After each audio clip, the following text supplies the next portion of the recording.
الحمد لله وكفى والسلام على عباده الذين اصطفى أما بعد قال النبي صلى الله عليه وسلم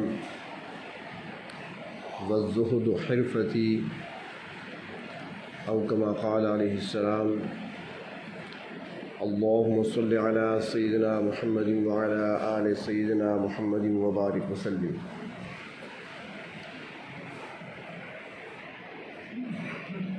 تقریباً 11 ہفتوں سے ایک عنوان چل رہا ہے اور وہ یہ کہ حضرت علی المرتضیٰ رضی اللہ تعالی عنہ نے نبی اکرم صلی اللہ علیہ وسلم سے ایک مختصر سا سوال کیا کہ یا رسول اللہ صلی اللہ علیہ وسلم آپ کا طریقہ کیا ہے؟ یہ مختصر سا سوال تھا۔ اس سوال کے جواب میں نبی اکرم صلی اللہ علیہ وسلم نے جو جواب ارشاد فرمایا اس میں 17 باتیں ارشاد فرمائی اور بتا دیا کہ یہ میرا طریقہ ہے، یہ میرا راستہ ہے۔ ان میں سے 11 باتیں 11 مجالس میں عرض کی جا چکی ہیں۔ 12ویں بات جو نبی اکرم صلی اللہ علیہ وسلم نے ارشاد فرمائی وہ آپ نے فرمایا کہ وَالزُّهْدُ حِرْفَتِي، کہ میری حرفت جو ہے وہ زہد ہے۔ زہد کہتے ہیں چھوڑ دینے کو، کسی چیز کو ترک کر دینا، کسی چیز کو چھوڑ دینا، اور جس چیز کو چھوڑ دیا جاتا ہے اس شخص کے بارے میں کہا جا سکتا ہے کہ یہ فلاں چیز سے زاہد ہے۔ اور پھر اس کے اپنے درجات بھی ہیں۔ حضرت امام احمد ابن حنبل رحمۃ اللہ علیہ سے سوال کیا گیا زہد کے بارے میں، تو انہوں نے ارشاد فرمایا کہ ایک زہد ہے عوام الناس کا، ایک زہد ہے خواص کا، اور ایک زہد ہے اخص الخواص کا، جسے ہم خاص الخاص کہتے ہیں۔ فرماتے ہیں کہ عوام الناس کا خوف تو یہ ہے کہ حرام چیزوں کو چھوڑ دیا جائے، یہ خوف، یہ زہد ہے عوام الناس کا، حرام چیزوں کو چھوڑ دینا۔ اور فرمایا کہ جو خواص ہیں ان کا زہد یہ ہے کہ وہ ضرورت سے زیادہ چیزوں کو چھوڑ دیتے ہیں، ضرورت سے زیادہ۔ ایک تو ضرورت ہے انسان کی، جو زائدہ ضرورت ہے اس کو چھوڑ دیا۔ اور تیسرا درجہ زہد کا فرمایا کہ وہ ہر لذت کو چھوڑ دیتے ہیں۔ یہاں پر ایک نقطہ اور بھی عرض کروں کہ یہ کہا جاتا ہے نا کہ بھئی ترک دنیا کرنی چاہیے، ترک دنیا، دنیا کو چھوڑ دو۔ یہاں پر مراد یہ نہیں ہوتا کہ آپ دنیا اور دنیا کی چیزوں کو چھوڑ کر جنگل میں چلے جائیں اور غاروں میں جا کر اپنا مسکن بنا لیں اور غار میں جا کر ٹھہریں، آبادیوں کو چھوڑ دیں، شہروں کو چھوڑ دیں، گھر بار کو چھوڑ دیں، یہ مطلب نہیں۔ در حقیقت اس کا مطلب یہ ہے ترک دنیا سے مراد ترک لذات دنیا ہے، دنیا کی لذتوں کو چھوڑ دینا۔ اور لذتوں کو چھوڑنے سے کیا مراد ہے کہ آپ دسترخوان پہ بیٹھے، آپ کے سامنے کھانا آیا، ساتھ چٹنی بھی آ گئی، کچھ اچار بھی آ گیا، کچھ فروٹس وغیرہ بھی آ گئے، آپ نے کہا یہ تو لذت ہے دنیا کی، میں کچھ نہیں کھاتا، اٹھا لو اسے۔ یہ مقصد نہیں ہے، یہ اللہ کی نعمتیں ہیں، اگر آپ کے سامنے آ گئی ہیں تو آپ کھائیں، ہر لقمے پر اللہ کا شکر ادا کریں۔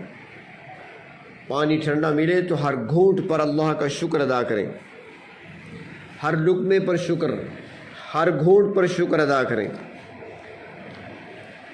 لیکن ترک لذات یہ ہے کہ ان لذتوں کے پیچھے نہ پڑ جائیں کہ میں نے ان چیزوں کو حاصل کرنا ہے، میرے دسترخوان پہ ایک نہیں بلکہ 4 چیزیں ہونی چاہیے،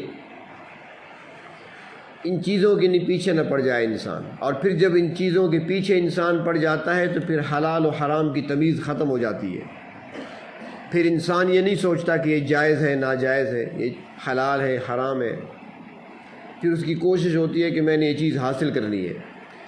تو اس لیے دنیا کی لذتوں کو چھوڑ دینا اور ان لذتوں کے پیچھے نہ پڑ جانا۔ تو فرمایا کہ زہد، رغبت نہ رکھنا ان چیزوں میں۔ دنیا کی نعمتیں اللہ تبارک و تعالیٰ نے عطا فرمائی ہیں، انسان کے لیے ہی سب کچھ پیدا فرمایا ہے۔ وَسَخَّرَ لَكُم مَّا فِي الْأَرْضِ جَمِيعًا، فرمایا زمین میں جو کچھ ہے تمہارے لیے مسخر کر دیا۔ یہ ساری نعمتیں ہیں، نعمتوں سے انسان استفادہ حاصل کرے، نعمتوں کو انسان استعمال میں لائے، اللہ تبارک و تعالیٰ کا شکر اس پر ادا کرتا رہے، لیکن اپنے آپ کو ان نعمتوں کے حوالے نہ کر دے۔ وہ کہتی ہیں کہ مرغابی ہے نا جی، دیکھی ہوگی آپ نے، جو شکاری ہیں وہ تو خیر جانتے ہیں، ویسے بھی لوگ، اور نہیں تو چشمہ بیراج کراس کرنے سے پہلے جو جھیلیں آتی ہیں وہاں سے گزرنے والے تو لازماً دیکھتے ہیں مرغابیاں دریاؤں کے کناروں پر۔ تو مرغابی جو ہوتی ہے وہ اپنا شکار، اپنی روزی پانی سے حاصل کرتی ہے، غوطہ لگاتی ہے پانی میں، اندر سے مچھلی کو پکڑ لیتی ہے، لیکن وہ پانی کے اندر اترنے کے باوجود اپنے پروں کو خشک رکھتی ہے۔ اس کے پر تر نہیں ہوتے، پر اس کے گیلے نہیں ہوتے، کیونکہ اگر پر گیلے ہو جائیں تو پھر وہ اڑان کیسے بھرے گی، پھر تو اڑ نہیں سکے گی۔ تو وہ پانی کے اندر جاتی ہے، پانی سے شکار حاصل کرتی ہے، پانی سے روزی حاصل کرتی ہے، لیکن اپنے پروں کو بچا کر رکھتی ہے۔ تو جو زاہد ہوتے ہیں وہ دنیا میں رہتے ہوئے دنیا کی نعمتوں سے فائدہ اٹھاتے ہیں، لیکن اپنے آپ کو دنیا کی غلاظتوں سے بچا کر رکھتے ہیں، پر گیلے نہیں ہوتے ان کے، یعنی دنیا کو اپنے اندر نہیں آنے دیتے۔ استعمال کی چیز ہے، اس کو استعمال کیا جائے، نعمتیں ہیں اللہ تبارک و تعالیٰ کی، استعمال کیا جائے، اس پر شکر ادا کیا جائے، لیکن انہی کا ہو کر نہ رہ جائے انسان، کہ ان رنگینیوں میں کھو کر انسان اپنے رب کو بھی بھول جائے، اپنی منزل کو بھی بھول جائے، اپنی آخرت کو بھی بھول جائے، اور مقصد زندگی کو بھی انسان بھول جائے۔ ایسا نہیں ہونا چاہیے۔ اور جو انسان زہد کا راستہ اختیار کرتا ہے، پھر اللہ تبارک و تعالیٰ اس کے لیے آسانیاں پیدا فرما دیتے ہیں۔ فرماتے ہیں کہ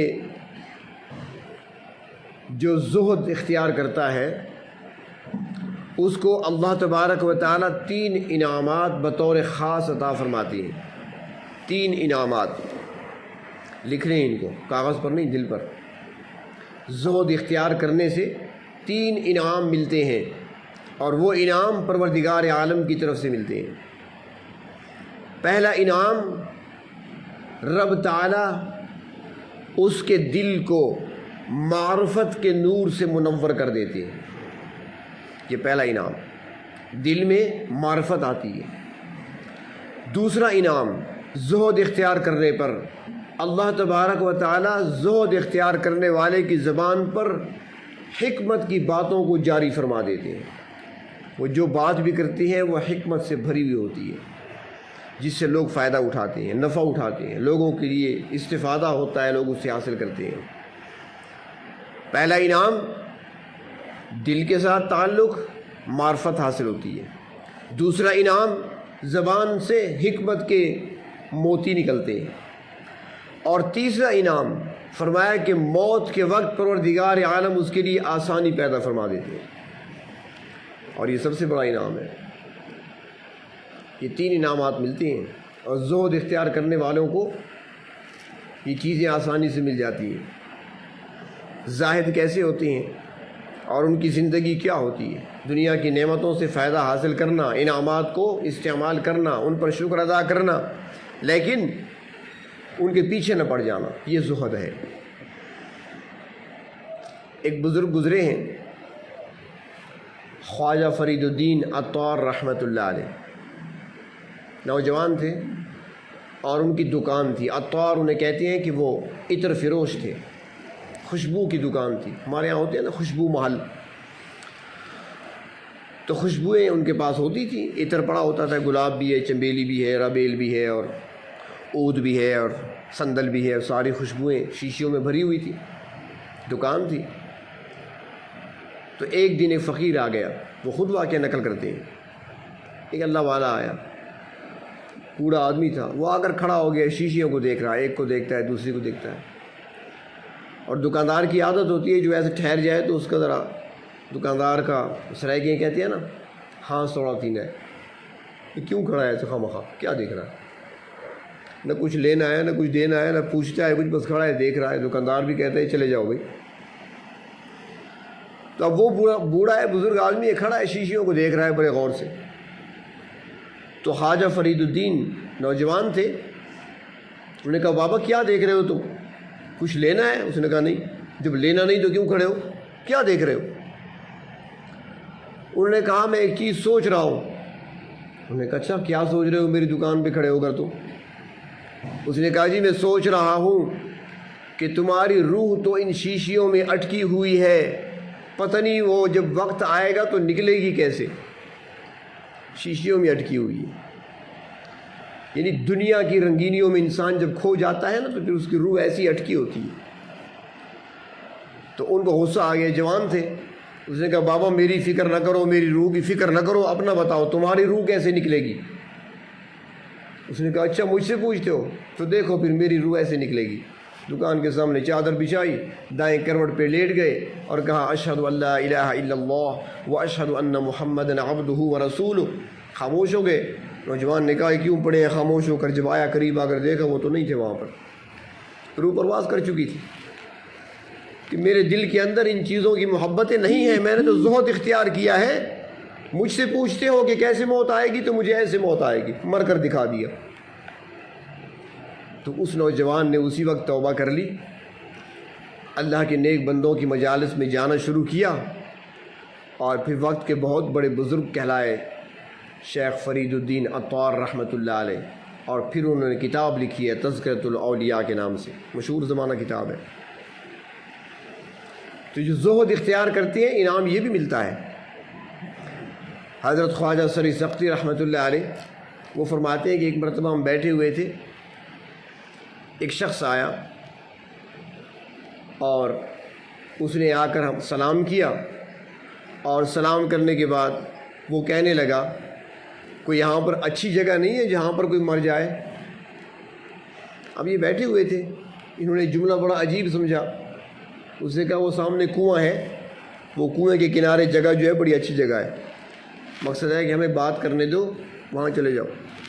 اس نے کہا اچھا ٹھیک ہے جی آپ کی بڑی مہربانی۔ چلا گیا، وہاں وضو بنایا، وضو بنانے کے بعد 2 رکعت نماز پڑھی، نماز پڑھنے کے بعد وہاں پر لیٹ گئے، کلمہ شہادت پڑھا، روح پرواز کر گئی۔ یہ کچھ دیر باتوں میں مشغول رہے، اس کے بعد کہا کہ یار کافی دیر ہو گئی، بابا جی پڑے ہوئے ہیں، آؤ ذرا اٹھائیں جگائیں، کیا طبیعت خراب ہے کیا ہے؟ وہاں گئے، جا کر دیکھا وہ تو کب کی فوت ہو چکے ہیں۔ تو جو زہد اختیار کرتی ہیں پروردگار عالم ان کے لیے موت کو آسان فرما دیتے ہیں، اور پھر موت سے گھبراہٹ نہیں ہوتی۔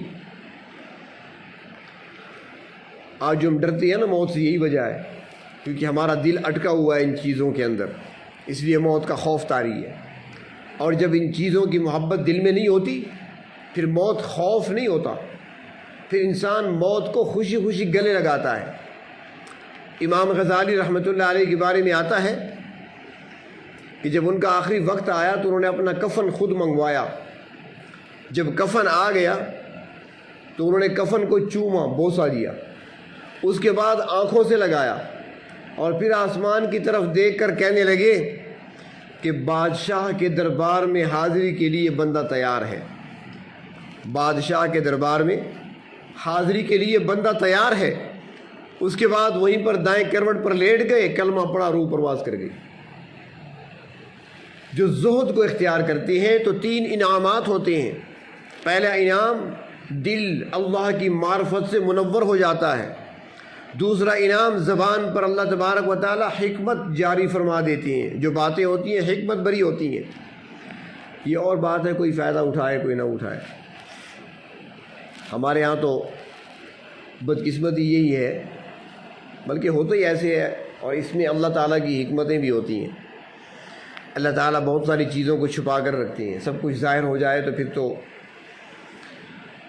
شاید کچھ حالات اور ہوں تو اللہ تعالیٰ چھپا دیتے ہیں۔ بہت سارے ولیوں کی ولایتوں کو اللہ تعالیٰ چھپا دیتے ہیں، اور بعض اوقات ایسے بھی ہوتا ہے کہ ہم ایسے لوگوں کے پیچھے پڑ جاتے ہیں جن کے پاس کچھ نہیں ہوتا، جن کے پاس کچھ نہیں ہوتا۔ ایک مرتبہ ایک نکاح کی مجلس تھی، تو وہاں پر جنہوں نے مجھے دعوت دی تھی نکاح کے لیے، ان کے پیر صاحب آئے ہوئے تھے، بڑا نام ہے ان کا، بہت بڑے بزرگ تھے۔ نکاح میں نے پڑھانا تھا کیونکہ پیر صاحب عالم نہیں تھے۔ تو ہمارے حضرت رحمۃ اللہ علیہ حیات تھے، زندہ تھے، تو میں وہاں پہنچا نکاح پڑھانے کے لیے۔ تو میری عادت ہے اکثر میں نکاح سے پہلے خطبہ پڑھا کرتا ہوں، بہت سارے علماء نہیں بھی پڑھتے، ویسے مستحب ہے، ضروری نہیں ہے، کوئی نہ بھی پڑھے تو ٹھیک ہے، نکاح ہو جاتا ہے اور پکا ہی ہوتا ہے، کچا نہیں ہوتا خطبے کے بغیر بھی۔ لیکن چونکہ مستحب ہے اور جب موقع ملے تو مستحب پہ عمل ہونا چاہیے، تو میں اکثر پڑھ لیا کرتا ہوں، اور میں پڑھتا بھی کھڑے ہو کر ہوں۔ نبی اکرم صلی اللہ علیہ وسلم کھڑے ہو کر خطبہ ارشاد فرمایا کرتے تھے، بیٹھ کے بھی آپ نے خطبہ پڑھا ہے لیکن اکثر کھڑے ہو کر۔ تو میں کھڑا ہوا خطبے کے لیے، وہ پیچھے بیٹھے ہوئے تھے۔ میں نے جب خطبہ شروع کیا الحمدللہ، آگے بھول گیا، پھر پڑھا الحمدللہ نحمدہ ونستعینہ، پھر آگے نہیں آتا، پھر دوبارہ تیسری مرتبہ الحمدللہ نحمدہ ونستعینہ ونستغفرہ، پھر رک گیا۔ عجیب تماشا، خطبہ نہیں پڑھا جا رہا، بڑی مشکل سے خطبہ پڑھا۔ وہ 3 آیات جو پڑھی جاتی ہیں مسنون ہیں، 2 آیتیں پڑھی، بڑی مشکل سے پڑھی، اٹک جاتا، بھول جاتا۔ خطبہ مکمل کیا، بھارت اور نکاح میں نے پڑھایا۔ صبح میں حضرت کے پاس پہنچ گیا، میں نے کہا حضرت یہ واقعہ پیش آیا۔ ہنسنے لگے، فرمایا کہ وہ جو بیٹھے تھے نا پیر صاحب، وہ خود ناقص تھے، ان کا دل اندر سارا سیاہ تھا، اور اس نے توجہ کا طریقہ سیکھا ہوا تھا، تمہارے دل پر اس نے توجہ ڈالی نا، وہ ساری سیاہی تمہارے دل پہ ڈال دی، جو اپنی سیاہی تھی نا وہ تمہارے دل پہ ڈال دی، تو پھر تو تمہیں بھولنا ہی تھا، قرآن بھی بھولنا تھا، حدیث بھی بھولنی تھی۔ میں نے کہا حضرت مجھ سے پڑھا ہی نہیں جا رہا تھا، اس نے کہا یہ وجہ ہے۔ تو آج کل ہماری بدقسمتی ہے کہ ہم ایسے لوگوں کو تو ان کے جوتے اٹھائے پھرتے ہیں، اور جو اصل ولایت ہے اللہ نے چھپا رکھی ہوتی ہے ان کو ہم جانتے ہی نہیں ہیں، انہیں پتہ ہی نہیں ہوتا، اور پھر بعد میں جب چلے جاتے ہیں تب خیال آتا ہے۔ وہ حضرت مولانا موسیٰ خان رحمۃ اللہ علیہ فرمایا کرتے تھے کہ ہمارے لوگ بڑے عجیب ہیں، جب تک کوئی بندہ زندہ ہوتا ہے تو اس کی کوئی قدر نہیں ہوتی، اور جب فوت ہو جاتا ہے تو پھر افسوس کرتے ہیں بڑا اچھا آدمی تھا، بڑا نیک آدمی تھا، یہ نیکی تھی، یہ نیکی تھی، یہ ایسے کام کیا کرتا تھا، پھر اس کی ایک ایک نیکی یاد آتی ہے۔ زندگی میں کوئی قدر نہیں ہوتی، پھر قبر پہ جا کے بیٹھے ہوتے ہیں، مراقبے کر رہے ہوتے ہیں کہ فیض حاصل ہو جائے، جب زندہ تھا اس وقت کچھ نہیں۔ اور فرمایا کہ عرب کے لوگ خوش قسمت ہیں، جب تک زندہ ہوتا ہے بڑی قدر ہوتی ہے، جو کچھ حاصل کرنا ہے زندگی میں حاصل کر لیا، جب مر گیا تو مر گیا۔ بڑے مذاق کے انداز میں وہ فرمایا کرتے تھے۔ تو ہمارا حال یہ بنا ہوا ہے، تو اس لیے میں اکثر یہ کہا کرتا ہوں کہ ہر انسان کی قدر کیا کرو، ہر انسان کی قدر کیا کرو۔ کوئی نہیں جانتا کہ کس کا مقام اللہ کے ہاں کتنا ہے، ظاہر کو نہ دیکھا کرو، کسی کی ظاہر حالت کو نہ دیکھا کرو۔ بعض اوقات ظاہری حالت اچھی نہیں ہوتی، لیکن باطن بہت اچھا ہوتا ہے جو ہمیں نظر نہیں آتا۔ اور اللہ تبارک و تعالیٰ تو ہمارے ظاہر کو نہیں دیکھتے، وہ تو اندر کو دیکھتے ہیں کہ دلوں کے اندر کیا ہے۔ ہم تو ظاہری نماز، رکوع، سجود کو دیکھتے ہیں، اللہ تعالیٰ دل کے اندر اخلاص اور نیت کو دیکھتے ہیں۔ کون کتنا مخلص ہے کوئی نہیں جانتا، اور کسی کے گناہوں کو دیکھ کر اس سے نفرت نہیں کرنی چاہیے۔ کہیں ایسا نہ ہو کہ ہم اس گناہ میں مبتلا ہو جائیں اور وہ بیٹھ کر چند قطرے گرا لے، اللہ اس کے گناہوں کو نیکی میں بدل دے، یہ بھی ہو سکتا ہے۔ اس لیے کسی سے نفرت نہیں کرنی چاہیے، کسی کو اپنے سے کمتر نہیں سمجھنا چاہیے، ہر ایک کی قدر کرنی چاہیے کہ ہم نہیں جانتے ان کا مقام اللہ کے ہاں کیا ہوگا، ان کی تنہائیاں کیسے گزرتی ہوں گی، ان کے اندر کے احوال کیا ہوں گے، اس کے اندر کتنا زہد پایا جاتا ہوگا، اس کے اندر کتنا تقوی پایا جاتا ہوگا۔ وہ جیسے آتا ہے نا ایک روایت میں کہ ایک شخص جا رہا تھا، کسی علاقے میں قحط پڑ گیا تھا، لوگ دانے دانے کو ترس گئے تھے، کھانے کو کچھ نہیں مل رہا تھا، پینے کے لیے پانی بھی پورا میسر نہیں تھا، انسان ڈھانچے بن کر رہ گئے تھے، جانور بھوکوں مر رہے تھے۔ ایک شخص وہاں سے گزرا اور گزرتے ہوئے اس کی نظر پہاڑ پر پڑی۔ اس نے دل میں کہا، کوئی تو تھا نہیں اس کے پاس، اکیلا جا رہا ہے۔ اپنے دل میں خیال آیا کہ اے میرے پروردگار، اے کاش کہ پہاڑ جتنا غلہ میرے پاس ہوتا نا تو میں آج سارا ان لوگوں پہ تقسیم کر دیتا۔ پہاڑ جتنا غلہ ہوتا تو آج سارا میں لوگوں میں تقسیم کر دیتا۔ بس خیال تھا، دل میں سوچا۔ اللہ تبارک و تعالیٰ نے وقت کے نبی کی طرف وحی نازل فرمائی کہ فلاں بندے کو بتا دو کہ اس پہاڑ کے برابر غلہ میرے راستے میں خرچ کرنے کے برابر ثواب تمہارے کھاتے میں لکھ دیا گیا ہے۔ اب یہ دل کی بات ہے نا، اب اگر کوئی ساتھ بھی ہوتا تو اسے پتہ ہی نہ چلتا۔ تو کس کے اندر کیا ہے کوئی نہیں جانتا، تو اس لیے دوسروں پر نظر نہیں رکھنی چاہیے، انسان کو اپنے آپ پہ نظر رکھنی چاہیے۔ یہ پرانے لوگ بڑے اچھے طریقے سے سمجھایا کرتے تھے، وہ مثالیں دیتے تھے نا، دیہاتی لوگ بڑی اچھی مثال دیا کرتے تھے۔ وہ کہا کرتے تھے کہ جب دوسرے کی طرف انگلی اٹھاؤ گے، دوسرے کی طرف انگلی اٹھاؤ گے تو یہ خیال کرنا ایک انگلی تمہاری اس کی طرف جائے گی تو 3 انگلیاں تمہاری اپنی طرف پلٹیں گی۔ ایسے کرتے ہیں نا، 3 اپنی طرف، ایک اس کی طرف۔ اگر وہ ایک خامی اس میں ہے تو 3 میرے اندر بھی تو ہے نا، ہم اس کی ایک کو دیکھ کر اپنی 3 بھول گئے۔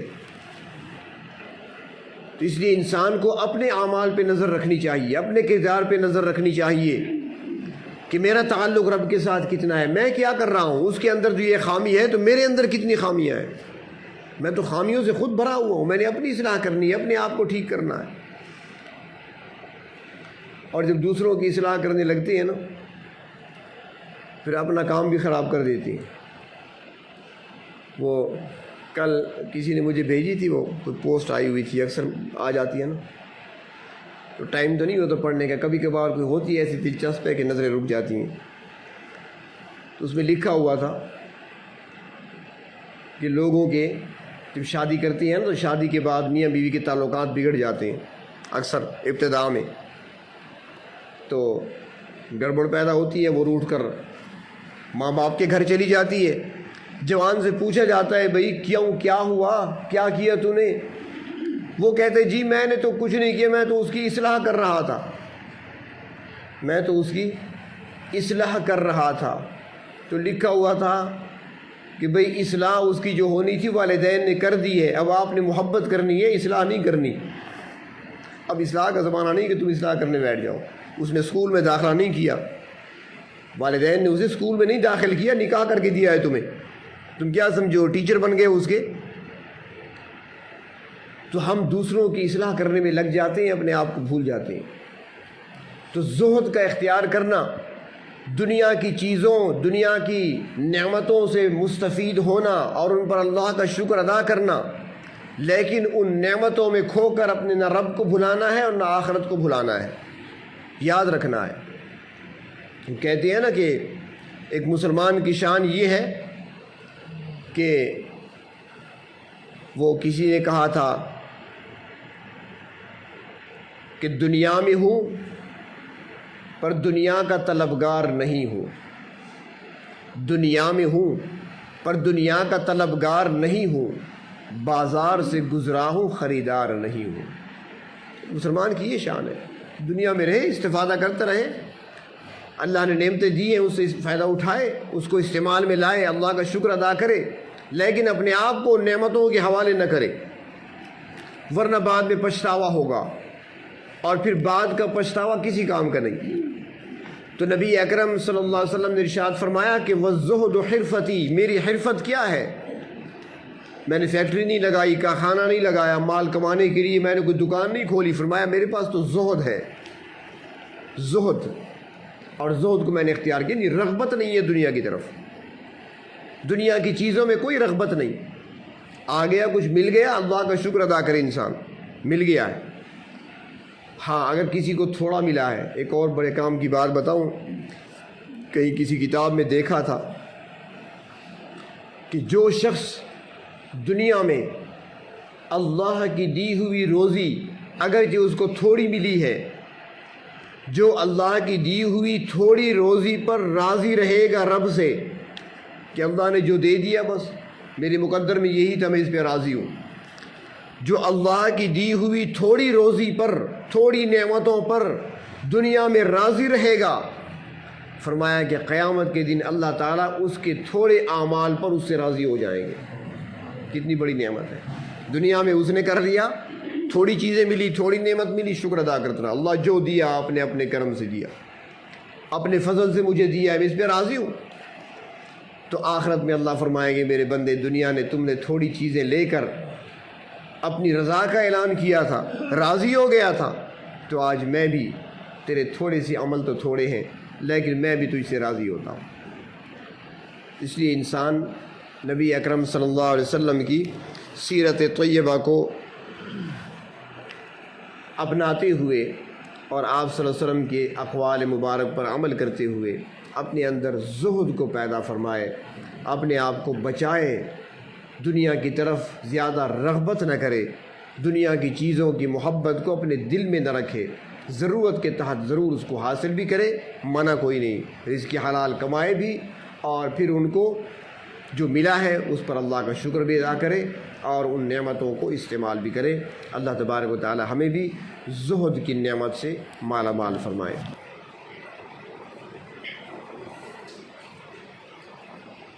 سکون دل عطا کر دے، سکون دل عطا کر دے، سکون دل عطا کر دے، سکون دل عطا کر دے، الہی دل سے دنیا کی محبت کو فنا کر دے، الہی دل سے دنیا کی محبت کو فنا کر دے، نگاہوں کی خطاؤں سے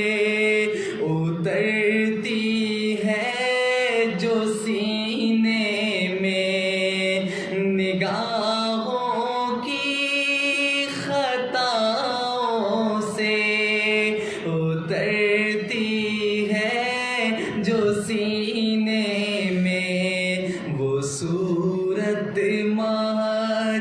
معجبینوں کی تصور سے فنا کر دے، الہی دل سے دنیا کی محبت کو فنا کر دے، جو تجھ سے دور کر دے اس خوشی سے دور ہو جاؤں، جو تجھ سے دور کر دے اس خوشی سے دور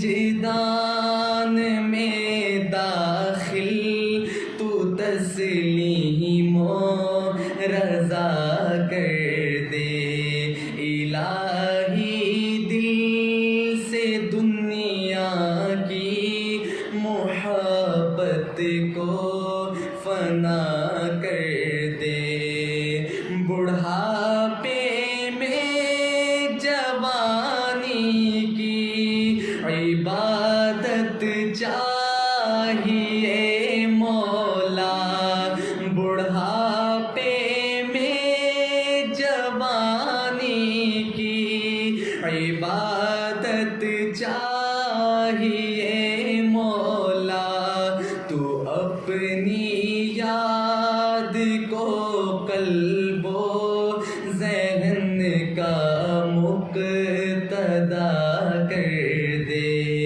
الہی دل سے دنیا کی محبت کو فنا کر دے تو مالک ہے تو خالق ہے بتاؤں ساری دنیا کو تو مالک ہے تو خالق ہے بتاؤں ساری دنیا کو نبی کے سینہ اطہر کے غم سے آشنا کر دے نبی کے سینہ اطہر کے غم سے آشنا کر